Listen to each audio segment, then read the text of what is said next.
Greetings and welcome to another exciting episode of Kiara Productions, where every story matters. Today I'm joined by a young lady, beautiful young lady, and we're going to discuss about experiences and just to share the experiences on how people grow up in different cultures. So if you'd please tell me your name and just a little bit about yourself. All right. I want to start by saying that I'm thankful for being on your podcast today, getting to share my experience. Okay, I'll start with my name. My name is Atalia Tauro, and yeah, that's a little bit about me. I see, Atalia. So where were you born? So I was born in Zimbabwe. Mm-hmm. Yeah, I was born in Zimbabwe, Harare. Yeah. Yeah, that's where I was born. Oh. So when did you come to South Africa? So I came to South Africa when I was 7 years old. I came with my grandmother. My parents had already moved to South Africa way before we did. And yeah. So I do understand that your mother is from Zambia. Yes. And your dad is from Zimbabwe. Correct. Yeah, so which language do you guys mostly speak? Or which language is your favorite language? So my mom speaks Shona of my dad. I've hardly actually heard my mom ever speak a language, which is Nyanja. It's a Zambian language. They always speak Shona with us, but the way she spoke Shona, she mixed it with some Nyanja words. No, I see. Yeah. I see. So do you ever maybe feel like you are more like a Zambian culturally, or you're more like Zimbabwean? I feel like I'm both. Okay, growing up with Zimbabwe is Zimbabwean, right? Yeah. Ever since I was here, when people look at me, they can't really tell, like, where are you from? Someone's first guess wouldn't be like straight off the bat, no, you're Zimbabwean, or not. But I always felt Zimbabwean because I grew up in Zimbabwe. Most of the family that I used to see actually were from Zimbabwe. From Zimbabwe. I always felt, maybe my parents might not be so Zimbabwean, but in heart, I always felt Zimbabwean. I couldn't really I didn't grow up with a lot of the Zimbabwean people, but growing up, I used to always learn the lyrics, the Zimbabwean songs. I knew them word for word. So I feel like that was a way to prove to people that, hey, I am Zimbabwean. Right. I know the songs, I love the food, yeah. That's basically. I see. So like your mom being from Zambia, yes, and your dad from Zimbabwe. Mm-hmm. In terms of food, because in each and every country they do have like their staple food. What is type of a food that you mostly eat, like the Zimbabwean one or the from Zambia, or which one is your favorite, if I can say? Okay. Which one is my favorite? Like I said before, I was more accustomed to the Zimbabwean side. Zimbabwean side, yes. So I love matemba a lot. Mm. Yeah, I love matemba and I love Zimbabwean food more. So it's more the staple side. My mom would always tell me growing up that there's few similarities to Zimbabwean food. Maybe in Zambian they eat more fish, more, yeah, that's what she would tell me. So I really like, my staple food would be Zimbabwean food. I see. Yeah. I see. So when you come here to South Africa, yeah, how was it like with your maybe Zimbabwean friends or with South African people? Because this is a country where most of Southern African people mostly in. Okay. People from Zambia, from Malawi, from Zimbabwe, they are all maybe South Africa. So how were you engaging with them? Okay, so I'm gonna give a little bit of a background. So being a part Zimbabwean, being part Zambian, and also growing up in South Africa, I had kind of like an identity crisis. Yeah. Because I didn't feel like I was too Zimbabwean enough for people, or too Zambian to relate to being Zambian. Yeah. And also growing up with South African, I grew up with a lot of cultures around me. Congolese people, South African people around, Rwandese, Burundian. And when I was growing up, I became accustomed to all these cultures. I see. And I became more accustomed actually to the Congolese culture. Yeah. And I started adopting, I could even to a point to speak the language because people were like, you look Congolese. So I was like, okay, so if I'm looking the part, maybe I'll play the part. So I had identity crisis. But when I was with Zimbabwean people, it was, like I said, it was the music, how I would want to relate to, like, I know Zimbabwean music. I might not speak Shona, like, but yeah. That's the funny part. That's the interesting part about you, because I've never heard you speaking Shona. And yeah, I just feel like, no, maybe you don't know how to speak Shona, or maybe you don't understand Shona. So I was kind of curious on, so which language do you speak most? Do you speak English? Do you speak Nyanja? Do you speak Shona? Do you speak Xhosa? Or which language exactly do you mainly speak? Okay, I speak Shona more. Yeah. As I said, my mom used to make some Nyanja words in Shona. Yeah. So I remember a story she once told us. My brother went around some Babun friends of his, and he was like, this thing, yaka repuka. That's like a Zambian word. And they're like, no, that's not Shona. We don't say that term. And he went back to my mom and said that, my friend's saying that that's not Shona. And she was like, no, Pasha, you don't say that. I mix some Nyanja words in the Shona. Yeah. So when most people meet my mom, they can immediately tell that she's Zambian, because they can hear from the way she pronounces things. It's completely off. I see. So, but we grew up in a household where we were used to her speaking like that, and my dad would just they were like, and my dad can actually speak in Nyanja too. So, but we never really heard them sit together, speaking together the same language. So I don't really know any other languages fluently. I grew up around also Afrikaans people, so I began to pick up Afrikaans, Shona, but my Shona I'm not so confident to speak it, because every time someone will point out that it doesn't sound it doesn't sound Shona. So okay. Yeah. So what's your favorite language? Oh, I have to say, I love Shona. Shona. Yeah, even though I can't really speak it. But do you speak a little bit of Zambian, maybe Nyanja? So we grew up with my grandma. My grandma is also part Zambian. Her dad was from Bulawayo, Zimbabwe also. So she moved to Zimbabwe to be in her dad's home. So my grandmother speaks Nyanja, and her Shona is just like my mom's Shona, Nyanja Shona. I love Nyanja, I love how it sounds. So she would speak and I would immediately understand what she's saying. Yeah, so I can understand. You can understand, but you cannot really speak. No. I don't think I'm so confident in speaking. Yeah. I see. So that's what I can say about that. Have you ever been to Zambia?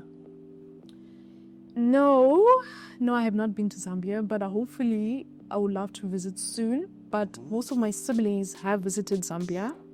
And at that time, I was too young, and my mom, she left me, right, while they visited Zambia. So you've never been to Zambia? No, but I've heard so much about it. And we used to have a lot of our Zambian relatives that used to come to the home. And I feel like I had experience pot in pot and share in that community, even though I know I haven't been there. But when I go there, I feel like I know what to expect, because I had all these Zambian aunties coming to my home, and I'm like, okay, this is another part of the world I have to embrace. It was very different. I see. Because Zambian and Zimbabwean people are completely different people. There's different mannerisms, so it's like, yeah. You know what, Atalia? Yes. Zimbabweans, we know them according to how they dress. South Africans, we know them by how they dress. But I don't understand your dressing. What inspires your wardrobe? My wardrobe. Okay. Yeah. So, like I said, because of this identity crisis that I had, so I began to adopt a lot of different cultures growing up, because I feel like I wasn't just part of one. So I'm a very open-minded person. I really loved learning about different people's cultures, because I'm from a home where my mom is Zambian and my dad is Zimbabwean. So I always had this peak of interest that, wow, I want to learn where someone is from, how they dress, and I grew up seeing that people express a lot of where they're from how they dress. Growing up with Congolese people, you know that at weddings, there's this thing that Congolese dandies, where they have a show on where they compete who's the best dressed. So I was really intrigued that, oh, this happens when you go to Congolese weddings. This happens when you go to Zimbabwean people, South African people, you know. So I was really interested, and I think that really inspired what I wear, because I feel like it says a lot. So yeah, it does says a lot. So I really became interested in fashion and mixing colors and textures, denim to denim, and it really opened my mind to this fashion world that I was really a quiet person. So through fashion, it's like a voice. It's speaking a lot. I don't say much, but what I wear already say something to a room. So that's why I had this, persona of like, okay, I'm a really quiet person, but if I can speak through what I wear. I can speak to people with how I come in. So I think that's what really, it did it for me. Interesting. What is the hardest thing about you being raised in a family of different cultures? Of course, your mom understands Shona better, and she understands also the culture. What is like the hardest thing that you've experienced for you being raised with parents of different cultures or different countries? That's an interesting question. Like the hardest thing is wanting the fullness of each person's culture being embraced into the family or onto the children. I feel like I didn't get that, you know. Like I feel like I only got one part of it. Like my mom never really spoke her language to us, so we never really got to learn. And I really would have loved for both of them to share the fullness of both their cultures and just merge. I feel like it was together, but it was also a separate thing. I didn't want it to be a separate thing. I wanted it to be like, you know, something that to her to freely speak her language all the time, so that we could learn from both of them. More from So both of them. yeah. So we can say you are more one-sided Yes. culturally, Yeah. which is your dead side. I see. Let's say we taking it way back. Do you wish anything was different growing up? Like, let's say, like me, my dad's Zimbabwean, my mother is Zimbabwean. Yeah. Do you wish, or do you think maybe if it was like that to you, you would have achieved this, or you'd have done this, or it's fine by you? No, I wouldn't wish in a million years that it would be different. I absolutely love the difference. Absolutely.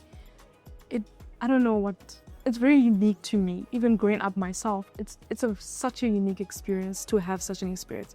I love having both cultures of the family. It's beyond words. It's a beautiful thing.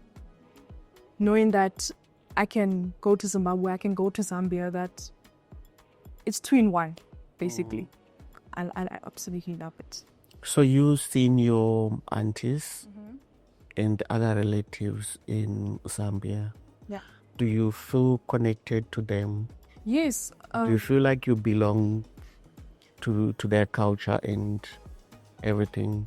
Very much. I feel like it's because of my mom, because I'm connected, because I know that my mom is a part of me. So when I see them, I automatically feel like they are family. And when they see me, they automatically Zambian people are very embracing, very open, very like, even when I talk to my aunt, which I had never seen on the phone, she speaks to me like she has seen me, and so much love.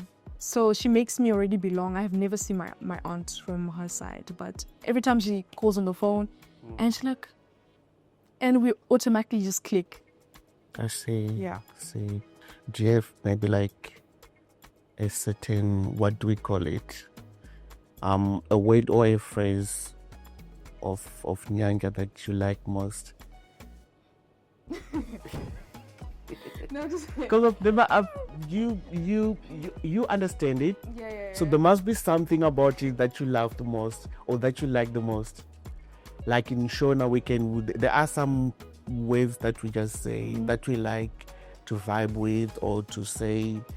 Is there anything like that in Nyanja language?